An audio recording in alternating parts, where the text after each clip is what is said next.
हाथों से दिया हुआ दान और मुख से निकला हुआ श्री राम का नाम कभी व्यर्थ नहीं जाता।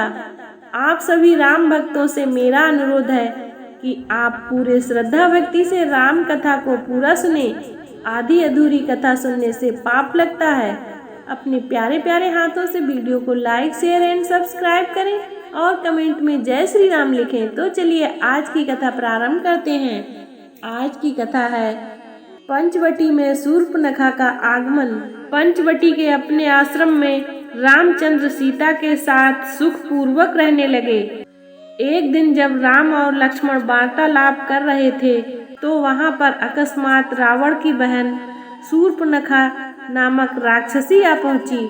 वह राम के तेजस्वी मुखमंडल, कमल नयन तथा शरीर की कांति को चकित होकर देख रही थी।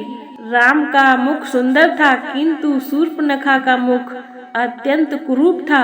राम का कटी प्रदेश एवं उदर क्षीण था किंतु शूर्पणखा बेडौल लंबे पेट वाली थी। राम के नेत्र विशाल एवं मनोहर थे किंतु शूर्पणखा की आंखें कुरूप तथा डरावनी थीं। राम की वाणी मधुर थी किंतु शूर्पणखा भैरवनाद करने वाली थी। राम का रूप मनोहर था किंतु शूर्पणखा का रूप डरावना एवं विकराल था। उन्हें देखकर उसके हृदय में वासना का भाव जागृत हो उठा। इच्छानुसार रूप धारण करने वाली वह राक्षसी मनोहर रूप बनाकर राम के पास पहुंची और बोली, तुम कौन हो? राक्षसों के इस देश में तुम कैसे आ गए? तुम्हारा वेश तो तपस्वियों जैसा है किंतु हाथों में धनुष बाण भी है, साथ में स्त्री भी है। ये बातें परस्पर विरोधी हैं। तुम मुझे अपना परिचय दो। राम ने सरल स्वभाव से कहा, हे देवी, मैं अयोध्या के चक्रवर्ती नरेश महाराज दशरथ का ज्येष्ठ पुत्र राम हूँ। मेरे साथ मेरा छोटा भाई लक्ष्मण और जनकपुरी के महाराज जनक की राजकुमारी तथा मेरी पत्नी सीता हैं।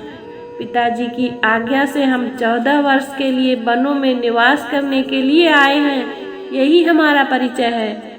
अब तुम अपना परिचय देकर मेरी इस जिज्ञासा को शांत करो, क्योंकि मुझे प्रतीत होता है कि तुम कोई इच्छानुसार रूप धारण करने वाली राक्षसी हो। राम के प्रश्न का उत्तर देते हुए वह बोली, मेरा नाम शूर्पणखा है। मैं लंका के नरेश परम प्रतापी महाराज रावण की बहन हूँ। समस्त संसार में विख्यात विशालकाय कुंभकर्ण और परम नीतिवान विभीषण भी मेरे भाई हैं। वे सब लंका में निवास करते हैं। पंचवटी के स्वामी अत्यंत पराक्रमी खर और दूषण भी मेरे भाई हैं। संसार में शायद ही कोई वीर ऐसा होगा जो इन दोनों भाइयों के साथ समरभूमि में युद्ध करके उन्हें पराजित कर सके। मैं सर्व प्रकार से संपन्न हूँ और अपनी इच्छा तथा शक्ति से समस्त लोकों में विचरण कर सकती हूँ। यह तुम्हारी पत्नी सीता मेरी दृष्टि से कुरूप, ओछी, विकृत मानवी है और तुम्हारे योग्य नहीं है। अतः तुम मेरे पति बन जाओ। मैं ही तुम्हारे अनुरूप हूँ। इस अबला सीता को लेकर तुम क्या करोगे? तुम्हारी भार्या बनने के पश्चात मैं तुम्हारे भाई और सीता को खा जाऊंगी और तुम्हारे साथ विचरण करूंगी। उसके प्रस्ताव के उत्तर में राम मुस्कुराते हुए बोले, भद्रे, तुम देख रही हो कि मैं विवाहित हूँ और मेरी पत्नी मेरे साथ है। हाँ, मेरा भाई लक्ष्मण यहाँ अकेला है। वह सुंदर, शीलवान एवं बल पराक्रम से संपन्न है। यदि तुम चाहो तो उसे सहमत करके उससे विवाह कर सकती हो। राम का उत्तर सुन शूर्पणखा ने लक्ष्मण के पास जाकर कहा, हे राजकुमार, तुम सुंदर हो और मैं युवा हूँ। तुम्हारे इस सुंदर रूप के योग्य मैं ही हूँ। अतः मैं ही तुम्हारी परम सुंदरी भार्या हो सकती हूँ। मुझे अंगीकार कर लेने पर तुम मेरे साथ इस दंडकारण्य में सुखपूर्वक विचरण कर सकोगे। शूर्पणखा के इस विवाह प्रस्ताव को सुनकर वाक्पटु लक्ष्मण ने कहा, सुंदरी, मैं राम का एक तुच्छ सा दास हूँ। मुझसे विवाह करके तुम केवल दासी कहलाओगी। अच्छा यही है कि तुम राम से ही विवाह करके उनकी छोटी भार्या बन जाओ। तुम्हारा रूप सौंदर्य उन्हीं के योग्य है। लक्ष्मण के परिहास को न समझकर शूर्पणखा ने अपनी प्रशंसा समझा। वह पुनः राम के पास जाकर क्रोध से बोली, हे राम, इस कुरूपा सीता के लिए तुम मेरा विवाह प्रस्ताव अस्वीकार करके मेरा अपमान कर रहे हो। इसलिए पहले मैं इसे ही मारकर समाप्त किए देती हूँ, फिर तुम्हारे साथ विवाह करके मैं अपना जीवन आनंद पूर्वक व्यतीत करूँगी। इतना कहकर प्रचंड क्रोध करती हुई शूर्पणखा विद्युत वेग से सीता पर झपटी।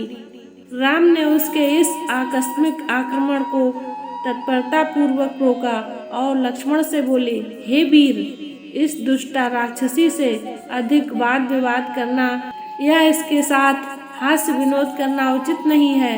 इसने तो जानकी की हत्या ही कर डाली होती। तुम्हें इस कुरूपा और उल्टा राक्षसी को उसके किसी अंग से विहीन कर देना चाहिए। राम की आज्ञा पाते ही लक्ष्मण ने तत्काल खड्ग निकाला और दुष्टा शूर्पणखा के नाक कान काट डाले। पीड़ा और घोर अपमान के कारण रोती हुई शूर्पणखा अपने भाइयों खरदूषण के पास पहुंची और घोर चित्कार करके उनके सामने गिर पड़ी। आज की कथा को यहीं पर विराम देते हैं। कथा को पूरा सुनने के लिए धन्यवाद। इससे आगे की कथा है खरदूषण से युद्ध, देखना ना भूलें। इसी तरह की ज्ञानवर्धक कथा कहानियों को सुनने के लिए हमारे चैनल को ज़्यादा से ज़्यादा लाइक, शेयर एंड सब्सक्राइब करें। जय श्री राम।